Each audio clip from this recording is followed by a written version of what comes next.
meus amores! Como que vocês estão, galerinha linda do meu coração, dessa mediação tecnológica maravilhosa, essa galerinha do terceiro ano da NASA, eu aqui com vocês novamente, professora Tainá, e comigo hoje aqui a nossa intérprete, a professora Aldelina, vem aqui, ops, quase que eu dei um tapão na professora agora, aqui é a professora Aldelina do meu ladinho, tá bom, meus amores? Então, sem mais delongas, vamos lá para a nossa aula de hoje, ver as habilidades da aula. Perceber tanto o dinamismo linguístico que sofre influência dos processos socioculturais e os influencia em línguas e culturas distintas, conhecer e usar as línguas estrangeiras modernas como instrumento de acesso a informações e outras culturas e grupos sociais. Na aula de hoje é uma aula sobre conjunções, então nós vamos falar, claro, e evidentemente, das conjunções, de las conjunciones. Também vamos falar do uso das preposições. Vamos falar das preposições. A análise textual, hoje eu não trouxe um gênero textual. Hoje eu trouxe a análise de texto do Enem de 2016. Então, nós vamos ver algumas questões do Enem de 2016 e vamos trabalhar em cima dela. Trouxe um livro no lugar do gênero para vocês. E da Isabel Allende, uma das autoras que ainda está viva até hoje. Ela não é uma senhorinha de idade, ela é uma senhora de meia idade, mas muito gente boa e que escreve belissimamente. E o livro dela é La Isla Bajo el Mar, a ilha embaixo do mar. E o país que nós vamos viajar hoje é Porto Rico. Então vamos viajar para Porto Rico. Vamos começar então? Então simbora lá, galera. Vamos para as conjunções. O que é uma conjunção, galera? Conjunção é uma classe de palavra invariável, assim como muitas outras classes de palavras. Ela tem a função de unir vocábulos semelhantes ou orações, estabelecendo uma relação hierárquica e interdependente. Essas conjunções são chamadas por nós de coordenadas e subordinadas. Em espanhol, coordinantes, que interligam termos de igual valor, e subordinantes, quando as orações dependem uma das outras para que o período tenha sentido. Então, as coordenadas, elas são aquelas que, sem elas, a mensagem poderia ter sido passada tranquilamente. Ela vai ali só acrescentar mais uma informação. E as subordinadas são aquelas que, se eu tirar, vai fazer falta. Eu preciso dela para poder fazer a minha sentença, a minha oração, a minha mensagem, ela tenha sentido. Além da classificação das conjunções em espanhol, é necessário também que a gente aprenda o sentido da frase. Nós precisamos aprender que o sentido da frase ela pode mudar dependendo do tempo verbal dela. Se é no presente, se é no passado, se é no futuro, com o qual são empregadas, principalmente quando se trata do modo subjuntivo, amplamente utilizado na língua espanhola. A gente às vezes nem percebe, mas na língua espanhola se utiliza muitíssimo o modo subjuntivo. Haz la tarea a fim de que saques uma buena nota. Faça a tarefa a fim de que consigas ou tire uma boa nota. Então, eu poderia mudar essa sentença assim de muitas outras maneiras. Fazendo a tarefa, estou fazendo a tarefa a fim de que eu tire uma boa nota. Mas, independente do tempo verbal que eu estou me referindo, a minha conjunção, ela não vai mudar, tá bom? O que vai mudar o sentido da frase são os tempos verbais. As conjunções coordenantes, vamos começar com elas, né? Tais orações, elas estabelecem uma relação de coordenação. Como assim? Ligando unidades equivalentes do ponto de vista sintático. Quando elas são unidas, as conjunções se transformam em preposições coordenadas ou oraciones compuestas por coordinación, certo? Em espanhol, a gente vai encontrar como conjunciones, preposiciones coordenadas ou oraciones compuestas por coordinación.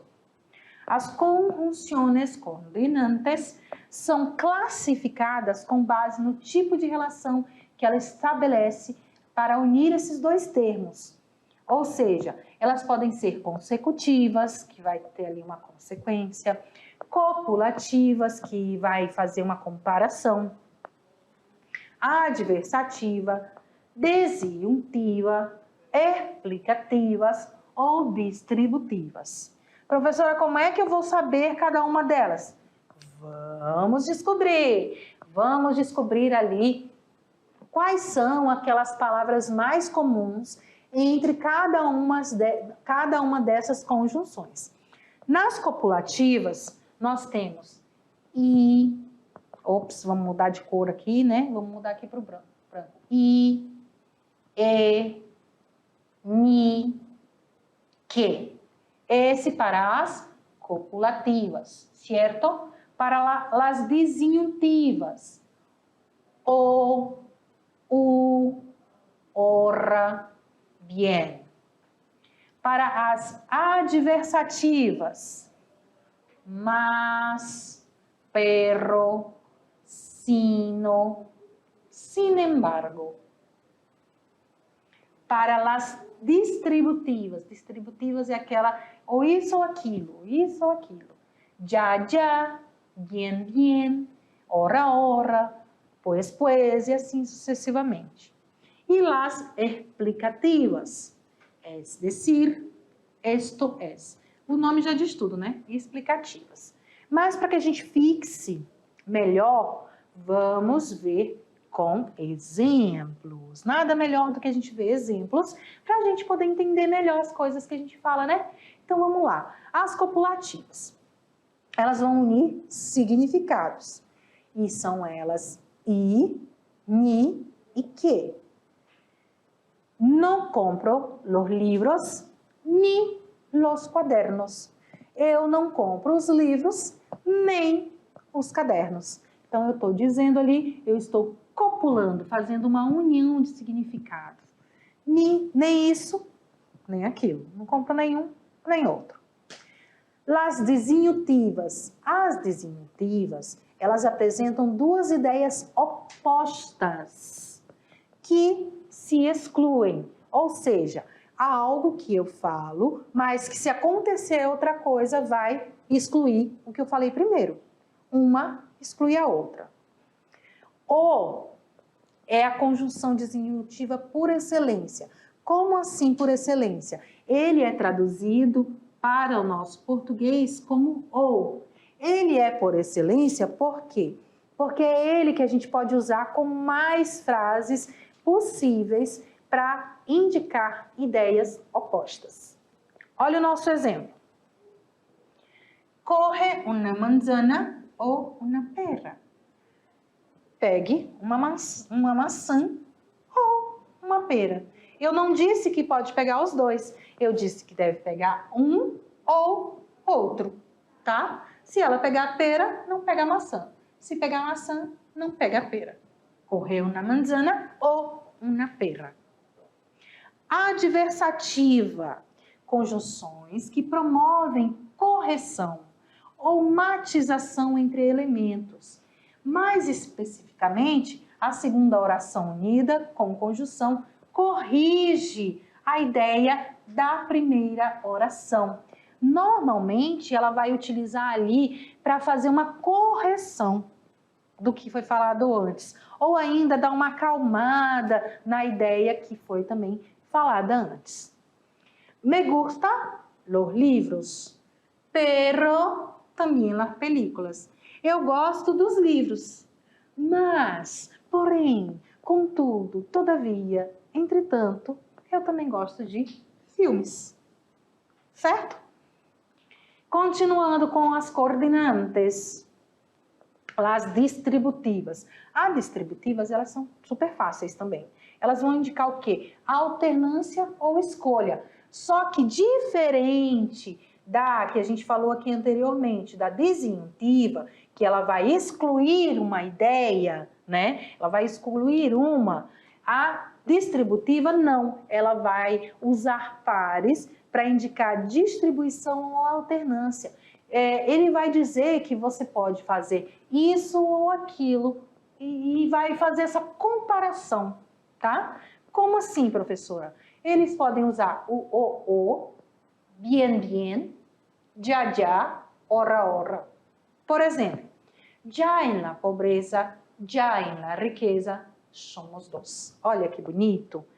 Seja na pobreza, seja na riqueza, somos dois. Então, ele está fazendo ali uma alternância uma comparação assim, totalmente diferente, de opostos, né? Pobreza e riqueza. Seja em uma ou seja na outra, nós somos dois, certo? Mas ele não está excluindo um ou outro. Na pobreza ou na riqueza, ou em um ou em outro, nós somos dois, né? A gente vai estar juntos sempre. Explicativas. As explicativas, ela já está falando tudo, né? Ela vai explicar. Vão unir orações em que, como o próprio nome indica, explica a segunda, ou parafraseia a primeira, vai ali repetir a primeira, vai evitar que eu precise repetir, ele vai juntar, é uma conjunção que vai juntar a ideia da primeira oração. Se fue al outro mundo, es decir, se murió. Se foi a outro mundo, quer dizer, morreu. Né? Então, ele está ali fazendo uma explicação do que ele quis dizer primeiro. Se foi a outro mundo, es decir, morreu. Certinho? Essas foram as coordinantes, tá? Elas são as menores, são mais fáceis, tem uma a menos do que o da língua portuguesa, tá? Então, já se tornou mais fácil ainda. E é muito mais também fácil de identificar. Por quê? Porque sem ela, elas só são um complemento da frase, um complemento da oração. Ela não vai ali fazer falta se eu tirar, né? A segunda oração, ela não vai fazer falta. Ela só... Essas preposições, essas conjunções, elas vão servir para quê? Para juntar as duas orações, tá bom? E equilibrando uma com a outra. Agora vamos ver outro tipo de conjunção. Vamos ver as subordinadas ou subordinantes. Vamos lá. As subordinantes, ela tem uma conjunção com duas ideias ligadas. Só que, a gente viu que as coordinadas também é duas ideias ligadas. Só que a subordinada, uma é dependente da outra, a partir dessa relação lógica, quase que não sai. Relação lógica. Que relação lógica? A condição, a causa, a consequência, a concessão, a comparação e a finalidade. E essas são as relações que vão definir a que categoria cada uma delas pertence. Olha esse exemplo. Te llamé para que vayas comigo al cine. Eu te liguei. Quando a gente fala para alguém assim, eu te liguei, qual é a primeira coisa que a pessoa fala? Para quê? O que você queria? Então, ela é uma frase que já pede um complemento. Então, se é uma frase que pede um complemento, ela é uma frase subordinada, né? Lá vai nós de novo, parecer que está na aula de português, né, galera? Mas é porque a gramática é muito parecida e as regras também são muito parecidas. Então, beleza. Te llamé para que vayas comigo al cine. Então, aqui é uma finalidade, a fim de que você vá comigo ao cinema. Ela veio juntar as duas orações. Então, se eu também colocasse só vayas comigo al cine, faltou alguma informação ali anteriormente. Vamos conhecer quem são. Nós temos as conjunções de lugar, subordinantes de lugar, que nós podemos usar o donde e o adonde, de tiempo, quando, apenas, enquanto. de modo, como, según, según que. Comparativas, tal cual, tan como, igual que. Causales, que, porque, puesto que, pues. Temos mais, elas não são pouquinhas igual a outra, não. Consecutivas. Luego, com que, só que é um com N aqui, tá? Deixa eu corrigir aqui com a N. Com que, por lo tanto. Condicionales. Si, en el caso de que, como. Concesivas. Aunque, apesar de que, si bien.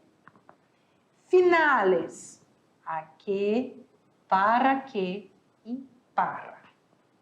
São algumas, tá, gente? Então, vamos ver ali os exemplos de cada uma delas, como a gente viu as coordenantes. As comparativas, começando com as comparativas. O nome já diz tudo, né? Vai estabelecer uma relação de comparação com a oração principal. Lo interessa la música, así como la literatura. Causales. Introduz uma oração subordinada que expressa causa ou motivo da oração principal. No me sorprendió lo dicho, puesto que já lo sabia.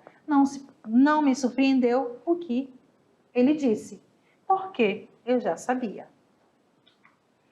De lugar, indicam, claro que local, né? Já disse tudo, em que acontece a ação.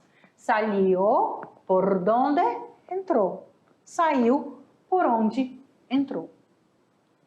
Tempo vai se referir ao momento ou tempo da ação.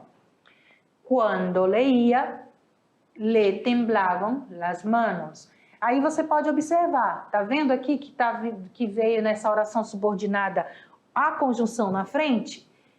Em espanhol pode, viu? Pode vir na frente, então prestem bastante atenção. Quando leíam, le temblavam las manos. Quando eu lia, tremiam minhas mãos. De modo, usadas quando temos uma cláusula que condiciona o cumprimento da execução da ação. Por exemplo, cocine como dije la receta. Não é para você cozinhar de qualquer jeito. É para você cozinhar da forma com a qual a receita está te ensinando. Finales. Conjunção que introduzem e expressam a finalidade da ação, o porquê de aquilo acontecer. Siempre hay que mantenerse mentalmente ativo, a fim de superar-se permanentemente. Então, esse a fim de é a finalidade de você manter sempre a sua mente ativa. Continuando, consecutivas. Elas vão introduzir um efeito, expressar o efeito ou a consequência da ação na oração. Pienso, luego existo. Todo mundo conhece essa frase, né? Penso, logo existo. Pienso, luego existo. Se eu penso, é porque em consequência da minha existência. Condicionales, condição. Condicionales vão expressar uma condição para a realização da ação. Le hablé como si fuera su padre. Como foi? Qual é a condição? De que modo? De que maneira ali que eu falei? Como se eu fosse seu pai. E a última, a concessiva. Ela vai expressar uma objeção, um impedimento da ação. Me propongo hacer este plato, aunque me lleve horas haciéndolo. É o nosso ainda que. Vamos colocar aqui, ainda que. Me proponho a fazer esse prato, ainda que me leve horas fazendo. Certo? Tranquilos? Tudo bem até aí? Então, vamos prosseguir agora com as preposições. falamos ali das conjunções e nas frases, junto com as conjunções, a gente também encontra muita preposição. E o que é a preposição? Também são palavras, uma classe de palavras, só que invariável, utilizada para quê? Para unir também dois termos de uma oração, indicando uma relação de dependência entre eles. Um depende do outro. Se dissermos, por exemplo, voy Madrid autobús, fez sentido? Não fez, né? Está precisando ali de algo que ligue cada palavra. Então, o correto seria voy a Madrid en autobús. Eu vou a Madrid no ônibus. Perceberam a necessidade que uma preposição faz? Ela é muito necessária para que a frase tenha sentido, para que a frase seja lógica e para que seja compreendida. Quais são as preposições mais comuns? Nós temos aí um círculo cheio delas. Então, nós temos a, ante, bajo, con, contra, de, desde, durante, en, entre, hacia, hasta, mediante, para, por, según, sin, sobre, tras. Essas são as preposições da língua espanhola. A vai indicar direção, lugar, modo, finalidade, movimento, tempo. Vamos a Madrid. Conozco a este escritor. Ante. O ante vai indicar uma situação definida, também usado em sentido figurado. Apareceu entre todos. Ante la evidência, me callo. Bajo ou sou. Esse sou, galera, é o nosso sob, tá? Então, eu posso usar bajo ou sou. Expressa a dependência ou situação inferior. Hice el trabajo bajo su orientação. Olha o barro aqui, su orientação. Ou sou su orientação. Cabe significa perto de, junto a. Atualmente é usado apenas em poesia. Nós não utilizamos em língua espanhola mais no uso do dia a dia, somente em poesias. Se sentou, cabe la chimenea. Se sentou perto ou junto à chaminé. Contra ou versus, também tem o versus. Denota limite, oposição, contrariedade. Versus é de uso oculto. Comprei los pantalones contra su voluntad. Eu comprei as calças contra a sua vontade. De expressa um movimento, uma origem, uma permanência, uma propriedade. Es una hermosa falda de lienzo. Desde indica procedência, lugar, distância, tempo. Venimos desde lejos. Durante significa um determinado tempo ou época. Viajaram durante sus vacaciones. Viajaram durante suas férias. O en vai expressar o lugar, o modo e o tempo. Então, a gente pode observar que temos ali 3 momentos, 3 preposições para indicar tempo. Vivo en Argentina. Presta muito atenção. Todas as vezes que eu colocar esse orro, é atenção, atenção, atenção. Com meios de transporte ou em movimento, você vai usar o en e não o de. Em língua portuguesa, nós usamos o de. Mas em língua espanhola, nós não usamos o de quando nos relacionamos a transporte, de carro, voo de ônibus, voo de pé, né, que a gente costuma falar também, não utilizamos em espanhol, é en. Por exemplo, voy en avión, en coche, en moto, en tren, en bici, enfim, vai se usar o en ao invés do de para meios de transporte. Entre, situação no meio de duas coisas ou pessoas e dúvidas. Estávamos entre ir a la fiesta e no ir. Hacia indica direção.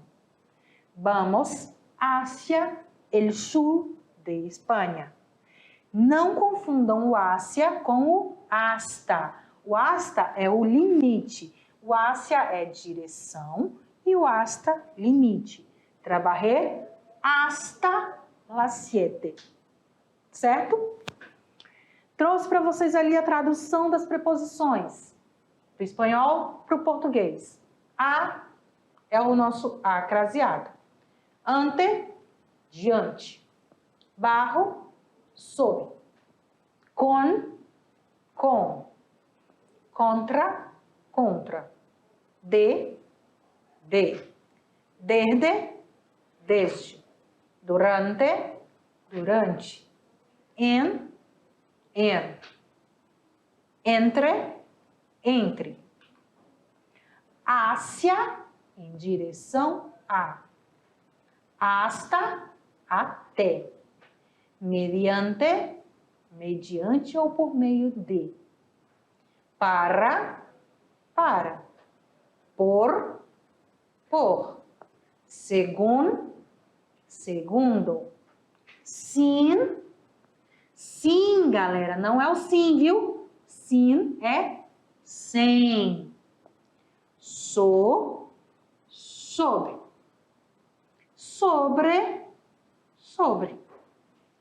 tras, depois, versus ou contra, via, certinho? Tranquilinhos até aí? Conseguiram compreender e identificar a diferença das coordenantes para as subordinantes e conseguiram identificar as preposições? Eu espero que esteja tudo tranquilo com vocês, que vocês tenham compreendido, porque vocês são tops, né? Vocês são da NASA, meus bebês. Então, simbora agora analisar questões do Enem. Vamos ver qual questão a gente vai analisar hoje. Vamos analisar esse texto. Inestabilidade estable. Vamos ver o texto primeiro. Lo que llevan toda la vida esforzándose por conseguir un pensamiento estable con suficiente solidez como para evitar que la incertidumbre se apodere de sus habilidades, todas esas lecciones sobre cómo asegurarse el porvenir, aquellos que nos aconsejaban que nos dejaran de bagatelas poéticas y encontráramos un trabajo fixo y etc. Abuelos, padres, maestros, suegros, bancos, aseguradoras nos estavam dando gato por liebre. Olha aqui uma expressão idiomática, né? E el mundo, este mundo que nos han creado, que a tocarlo en la pantalla creemos está transformando a medida de nuestro deseo. Nos está modelando según un coeficiente de rentabilidad. Nos está licuando para integrarnos a su metabolismo reflejo. Vamos à pergunta que eles fizeram sobre esse texto. Lembrando que sempre vem os textos escritos em espanhol e as perguntas em português. O título do texto antecipa a opinião do autor pelo uso dos dois termos contraditórios que expressam o sentido de que a competitividade, então vamos voltar aqui, né? Instabilidade, estável, inestabilidade, estável. Então, é um oposto ali, né? Competitividade, busca do lucro que caracterizam a sociedade contemporânea? Nananina, não, nada de competitividade. Busca de estabilidade financeira e emocional que marca o mundo atual? Não é da busca exatamente que ele está falando. Negação dos valores defendidos pelas gerações anteriores em relação ao trabalho? Também não está falando dessas negações. Necessidade de realização pessoal e profissional no sistema vigente? Também não. Permanência da inconsistência em uma sociedade marcada por contínuas mudanças. Exatamente essa a nossa resposta correta. Permanência da inconstância de uma sociedade marcada por contínuas mudanças. Quando ele fala lá no texto, gente, no título do texto, instabilidade estável. Um é o oposto do outro. Então, ele vai falando lá, no decorrer do texto, sobre acontecimentos que a sociedade diz que você tem que ter para ficar numa situação confortável e, ao mesmo tempo, causam o contrário, uma não confortabilidade, né? Você não fica tão confortável como deveria ficar. Então, fica ali instável e estável. Então, é essa permanência de inconsistências, de algo que não é certo, que não é consistente. E viram o que eu falei para vocês? A gente encontra em textos do Enem, em textos de outras faculdades também, muitas expressões idiomáticas, ditados populares, encontra sim. Então, vamos lá só para mais uma, vamos mais uma do Enem. Esse poeminha. Água, o nome do poema. Al soñar que un cántaro en la cabeza acarreas, será éxito y triunfo lo que tú veas. Bañarse en un río donde el agua escalda es augurio de enemigos y de cuchillo en la espalda. Bañarse en un río de agua puerca es perder a alguien cerca. Olha essa poesia. Essa poesia é tipo assim, superstições. Vamos ver. Ao sonhar com um vaso de água na cabeça, que você esteja carregando, é algo bom, é êxito, é triunfo, é algo bom na sua vida. Agora, se você estiver sonhando com um rio onde a água está ali quente, está, como é que se diz? Borbulhante, é mau agouro, é um mau olhado que os inimigos estão colocando em você. Desejo ruim dos inimigos. E também uma facada nas costas, então toma cuidado com isso. E banhar-se em um rio de água suja é que você vai perder alguém próximo de você. Então nós temos aí a nossa traduçãozinha de uma forma mais simples para vocês entenderem o texto. O poema retoma elementos da cultura popular mexicana. Não só mexicana, né, gente? Nossa, também. Porque a gente também tem esses, principalmente os mais velhos. Se eu sonhar com isso, o que significa? Eu costumo perguntar, eu sonhei com tal coisa. O que será que significa? Vou jogar no bicho. Acontece isso, né, gente? Elas refletem um dos aspectos que a constitui, caracterizado por quê? Percepção dos perigos de banhar-se nos rios de água poluída? Não é isso que ele está falando, né? B, crença na relevância dos sonhos como premonições ou conselhos? Exatamente isso. Não está falando da necessidade de resgatar tradições, de carregar água em cântaros. Exaltação da importância da prevenção da água também não fala sobre isso. Cautela no trato com os inimigos e pessoas traiçoeiras. Não é isso que se trata o texto. Ele está falando dos sonhos, de premonições e conselhos, certo? Então, são só essas duas questões que nós vamos ver sobre o Enem hoje, Enem de 2016. E vamos partir para o livro dessa autora top das galáxias, bem atual, que é a Isabel Allende. O livro A Ilha Embaixo do Mar, ou La Isla Bajo el Mar, é um romance que ela escreveu em 2009. foi publicado pela primeira vez nos Estados Unidos e não ali no Chile, viu? Muitos autores, muitos artistas, eles sempre fazem mais sucesso primeiro fora do seu local de origem do que dentro do seu local de origem. Vai entender, né? O livro foi publicado em 2009 em espanhol como La Isla Bajo el Mar e foi traduzido para o inglês por Margaret Sayers Peden, que traduziu todos, exceto o primeiro, os livros de Allende para o inglês. Ou seja, Allende ela escreveu vários livros.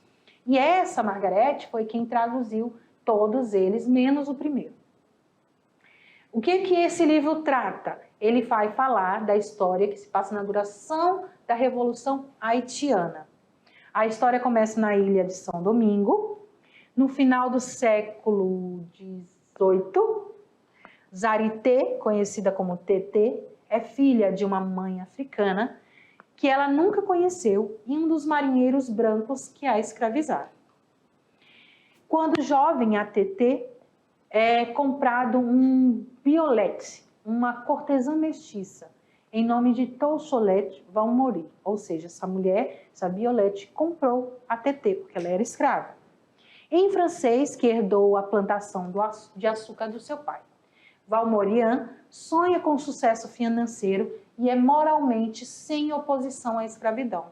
Embora ele não goste de punir escravos, em vez disso, institui seu capataz cruel, Cambrai, administrar a violência. Ele diz que ele é contra a violência, só que aí ele fala para o capataz punir os escravos. Após o casamento, Tété torna-se escrava pessoal e governanta da esposa de Valmorian. Essa esposa ela é uma mulher muito frágil e supersticiosa, lentamente sucumbe à loucura, ela vai enlouquecendo. Enquanto a esposa de Valmorian enlouquece, ele força a adolescente à escravidão sexual, o que produz vários filhos ilegítimos. Ao longo de 4 décadas, a narrativa salta entre convulsões sociais e da distante Revolução Francesa, passando pelo caos imediato da Revolução Haitiana, que é bem atual, até Nova Orleans, fomentando uma mudança cultural. É assim um livro muito forte, é um livro que trata de um assunto bem delicado, mas bem importante de a gente ler, tá bom? E então, galerinha, vamos viajar agora para Puerto Rico, então roda a vinheta.